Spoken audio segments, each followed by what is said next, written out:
ಮೈಸೂರಿನಲ್ಲಿ ಗತಕಾಲದ ವೈಭವ ಮರುಕಳಿಸ್ತಾ ಇದೆ. ಇವತ್ತು ಅರಮನೆಯಲ್ಲಿ ಇವತ್ತಿನಿಂದ ಖಾಸಗಿ ದರ್ಬಾರ್ ಕೂಡ ಶುರುವಾಗಲಿದೆ. ಆಮೇಲೆ ಇದೇ ಮೊದಲನೇ ಸಲ ಸಂಸದರಾಗಿ ರಾಜನಾಗಿ ಕರ್ತವ್ಯವನ್ನ ಎರಡೆರಡು ಪಾತ್ರವನ್ನ ವಹಿಸ್ತಾ ಇದ್ದಾರೆ ಯದುವೀರ್ ಒಡೆಯರ್. ಖಾಸಗಿ ದರ್ಬಾರ್ಗೂ ಮುಂಚೆ ಮೈಸೂರು ಮಹಾರಾಜ ಯದುವೀರ್ ಕಂಡು ಬಂದಿದ್ದು ಹೀಗೆ.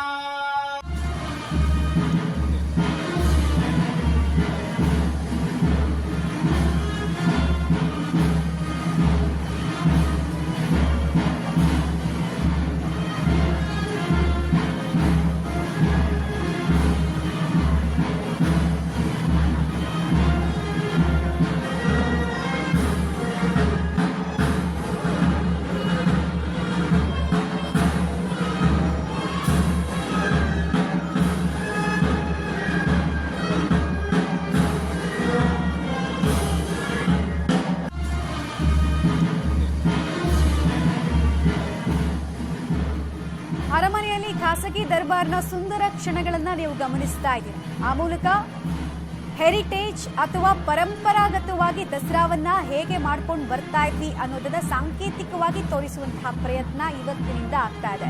ವೃತನಿಷ್ಠರಾಗಿ ಕಂಕಣಧಾರಣೆಯೊಂದಿಗೆ ಯದುವೀರ್ ಅವರು ಕೂಡ ಇವತ್ತಿನಿಂದ ದಸರಾದ ಆಚರಣೆಯಲ್ಲಿ ಪಾಲ್ಗೊಳ್ಳುತ್ತಾರೆ.